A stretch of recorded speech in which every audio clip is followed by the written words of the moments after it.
Levántame, levántame eso. Oh, La Habana no tiene comparación. Qué lindo su Capitolio, qué lindo su malecón. Ya hemos venido en varias ocasiones a este Camposanto, el cual muchos de ustedes evitan porque no es un lugar para cohabitar. Es donde descansan nuestros antepasados, a quienes respetamos y de alguna manera, intuitivamente, dejamos descansar en paz. Son muchas las leyendas, las historias que permanecen aquí, escritas sobre piedras. Y para conocer algunas muy curiosas, hoy nos hemos acercado. Sean bienvenidos a Gen Habanero, un programa donde no necesitamos tu prueba de ADN para mostrarte que llevas en los genes la herencia cultural de esta ciudad.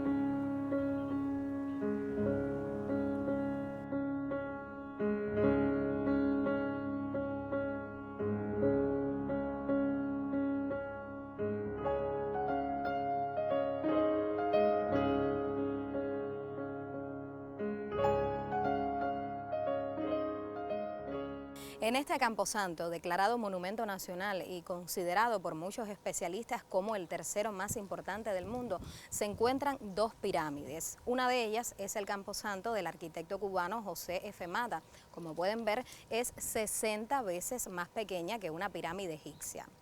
Imagino que ustedes saben que las pirámides son las tumbas más célebres para reyes y reinas de Egipto y son construcciones que obedecen a ritos mágicos y creencias religiosas. Representan simbólicamente un monumento gigantesco de piedra que eleva al máximo las garantías mágicas que se esperan de una ceremonia fúnebre o la ascensión del difunto hacia el sol, de donde puede regresar por la grandeza de su poder espiritual. No es de extrañar entonces que los alumnos de José F. Mata, quien fuera director de la Escuela de Arquitectura de La Habana y un ferviente admirador de la cultura egipcia, sus alumnos lo quisieran homenajear póstumamente con la construcción de una espectacular pirámide que, aclaro, es geométricamente pura. Para suerte nuestra, no es la única que existe en este Camposanto, y lo digo así porque realmente son construcciones dignas de admirar.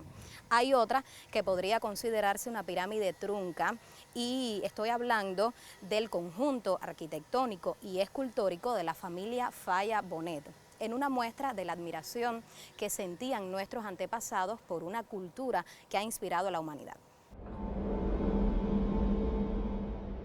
Le doy la bienvenida a nuestro programa al especialista de la necrópolis Luis Martín, invitado habitual de nuestro programa. Es un placer tenerte con nosotros para que nos acompañes en este recorrido.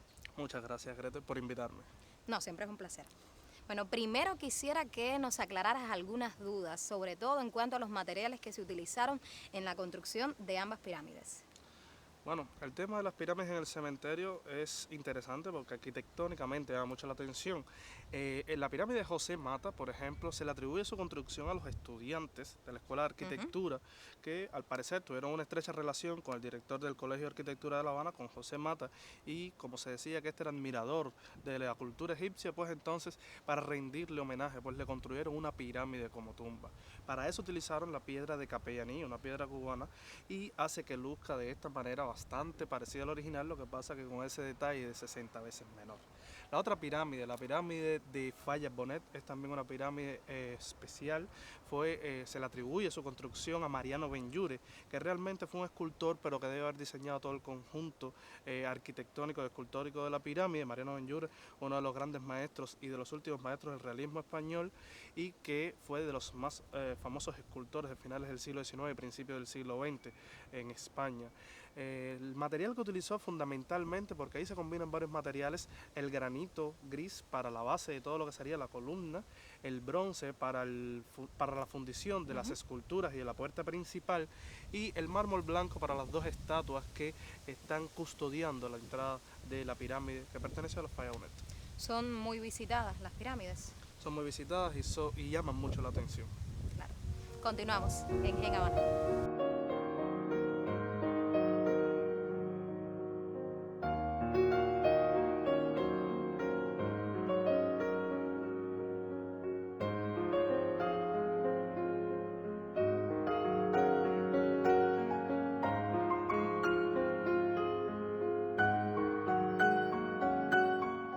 Es impresionante la cantidad de esculturas y monumentos de este camposanto.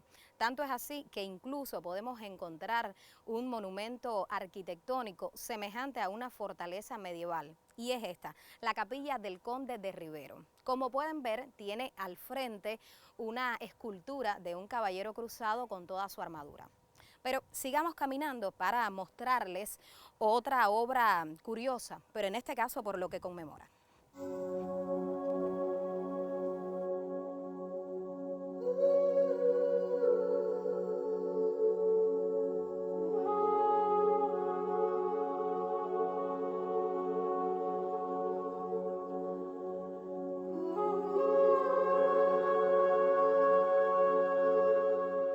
Esta obra fue la última realizada en el cementerio en el año 2008 y es la segunda de mayor importancia realizada luego del triunfo de la Revolución. Su curiosidad radica en el objetivo, que es dignificar la fosa común. La obra posee conceptos filosóficos, religiosos y arquitectónicos con una dimensión social y humana. Tiene una plazoleta, una cruz habitada, un pedestal con una tarja y su base funciona para colocar ofrendas florales. Además de contar con un área de meditación o rotonda acoplada con bancos para sentarse a la sombra y en la que se levanta una ceiba como símbolo de la cubanidad y lo sagrado. Está compuesto por volúmenes puros que se integran al paisaje y entorno patrimonial. Su autor fue el escultor Lesmes La Rosa, quien quiso rendir homenaje a los hombres más sencillos de la sociedad en los cuales radica una valiosa grandeza. En fin, a los héroes de la cotidianidad, basado en los conceptos martianos del hombre común. Actualmente es muy visitado y las personas depositan espontáneamente sus flores como un antídoto contra el olvido y por la dignidad plena del hombre. Nos encontramos ahora en la capilla de José Miguel Gómez, presidente de la República entre 1909 y 1913. Aquí reposan también los restos de su esposa, la benefactora América Arias, y su hijo Miguel Mariano Gómez Arias, primer presidente electo por voto popular en 1933. Pero antes de hablarles de este monumento, les propongo observar a hurtadillas esta figura de la historia. Formó parte de la Asamblea Constituyente que redactó la primera Constitución de la República Cubana. Su gobierno estableció la paz en el país, haciéndole frente a los veteranistas, un grupo decidido a impedir que antiguos combatientes de la guerra accedieran a cargos administrativos y al levantamiento del Partido Independiente de Color. Su gobierno fue muy criticado por determinadas concesiones de servicios públicos y de leyes muy discutidas en la época, como por ejemplo la autorización de las peleas de gallos y la Lotería Nacional, así como por escándalos de corrupción. Entonces, José Miguel Gómez recibió el mote popular de Tiburón cuando se baña salpica, en alusión a la repartición de cargos públicos entre sus allegados. Luis, ya casi finalizando nuestro programa, me gustaría conocer qué elemento curioso tiene el dintel de la puerta de entrada a la capilla. Bueno, Gretel, en realidad es una de las curiosidades que más le llama la atención a la gente. Tiene que ver un poco con la personalidad y el ego que tenía José Miguel Gómez, que dicen que mandó a construir el nivel de la puerta y por supuesto el dintel un poco por debajo del nivel del suelo, para que todo aquel que fuera a asomarse en la capilla o que fuera a entrar a ella tuviera que agachar la cabeza en señal de reverencia ante su nombre. Entonces a la gente le llama mucho la atención. También me gustaría conocer quién tuvo a su cargo la construcción de la capilla y los materiales que se utilizaron. Bueno, en ese caso esta obra es bastante interesante porque fue obra de unos autores italianos, Boemi y Bartoli, que fueron los encargados de ejecutar la capilla. Realmente es muy interesante cómo utilizaron la plataforma, o sea, la arquitectura para esa plataforma que eleva al ángel y para transmitir ese tipo de sensaciones, porque justamente ese ángel lo que quería hacer énfasis era como, o sea, que José Miguel había sido también general en las guerras de independencia. Entonces realmente una capilla muy interesante, se utilizó piedra, se utilizó granito, se utilizó el bronce en la fundición y el hierro de la puerta, bueno, no sé si fue fundido en un taller que existía en la calle Maloja entre Infanta y Estarán, el taller de Narciso Quintana. Gracias por aclararnos esas dudas y elementos curiosos de esta capilla, que realmente ha sido el objetivo del programa. Pero bueno, tengo entendido que este año el cementerio cumple aniversario cerrado, ¿es así?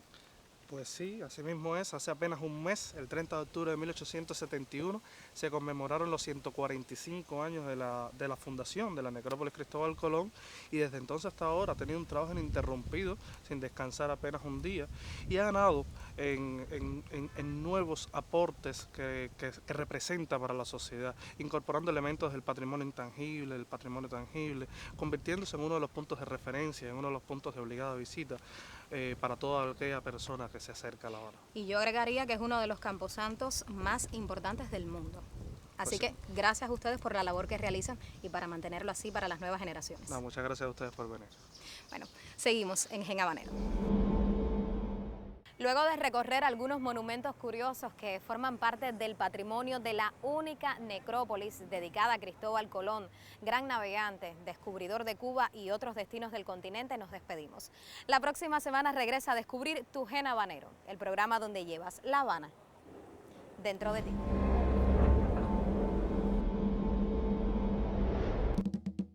Oh, La Habana no tiene comparación. Qué lindo su Capitolio, qué lindo su malecón. Es un cañón. Oh, La Habana tiene belleza sin par.